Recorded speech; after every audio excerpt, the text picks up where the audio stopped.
انشاءاللہ کبھی موقع ملا تو اس کتاب کے بارے میں مزید باتیں کی جائے گی اور پڑھایا بھی جائے گا کہ نیک بندے کون ہوتے ہیں۔ بہرحال یہاں پر یہ جانیں کہ ہم اللہ سے یہ دعا کر رہے ہیں کہ ان لوگوں کا راستہ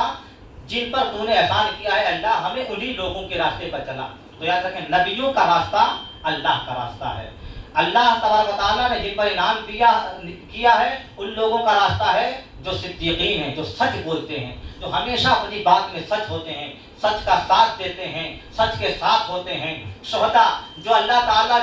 کے راہ میں جاتے ہیں، نکلتے ہیں، لڑتے ہیں اور شہید ہو جاتے ہیں۔ صالحین جو اللہ کے نیک بندے ہوتے ہیں، جو نمازوں کی پابندی کرتے ہیں، سنتوں کے مطابق اپنی زندگی کو گزارتے ہیں، تو انہی لوگوں کے راستے پر چلنے کا اللہ تعالیٰ نے ہمیں حکم دیا ہے۔ چلیے، اگر ہم کبھی کبھی ان لوگوں کے راستے پر نہیں چل پاتے کہ وہ اس مقام تک کیسے گئے، تو اگر ہم کتابوں میں نہیں پڑھ پاتے ہیں، مثال کے طور پر ہمیں پڑھنا نہیں آتا ہے تو ہم کتاب میں نہیں پڑھ پا رہے ہیں، تو ہم انہی کے بارگاہ میں چلے جائیں جو جن پر اللہ تبارک و تعالیٰ کا انعام ہوا ہے۔ ماشاءاللہ ہمارے مفتی صاحب ہیں، بڑے بزرگوں کا ان کو خلافت عطا ہوئی ہے،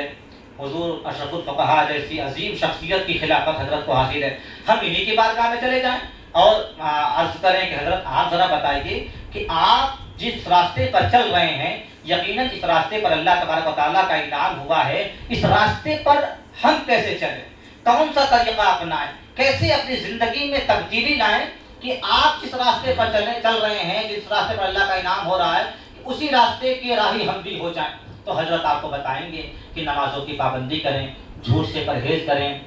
کسی کو گالی نہ دیں، کسی کی برائی نہ کریں، کسی کی غیبت نہ کریں۔ تو یہ ساری چیزیں جب ہم اپنی زندگی میں اتاریں گے تو یاد رکھیں ہم اللہ تبارک و تعالیٰ کے نیک بندے ہوں گے۔ پھر یہ جو دعا ہے کہ ان لوگوں کے راستے پر چلا جن پر تو نے احسان کیا ہے، تو یار ہماری تو دعا ہی یہی ہے کہ ہم اس راستے کے راہی ہو جائیں جن پر اللہ والے چلتے ہیں، کہ جہاں جہاں اللہ والے جا رہے ہیں وہیں وہیں ہم بھی جائیں گے، اور اللہ والے کہیں بھی جائیں وہ جہنم کی طرف نہیں جائیں گے، ہمیشہ جنت کی طرف ہی جائیں گے۔ تو جب ہم اس راستے کے راہی ہو جائیں گے نا، تو ہم ان کے ساتھ ساتھ ان کا دامن پکڑتے پکڑتے پکڑتے پکڑتے جب چلتے رہیں گے، اور چلتے چلتے چلتے ایک دن ہم بھی جنت کے ہی حقدار ہو جائیں گے، کیونکہ راستہ ہی جنت کا ہے، سیدھا راستہ ہے۔ تو یاد رکھیں یہ کڑی جو ہے کبھی ٹوٹنی نہیں چاہیے۔ جیسے مثال کے طور پر حضرت مفتی صاحب ہیں، مفتی صاحب کو جنہوں نے خلافت دی، ان کو کسی نے خلافت دی، ان کو کسی نے خلافت دی، ان کو کسی نے اپنا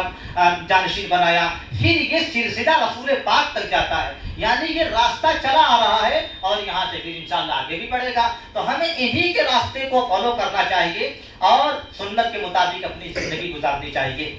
پھر اللہ تعالیٰ نے ارشاد فرمایا، پہلے تو ان لوگوں کا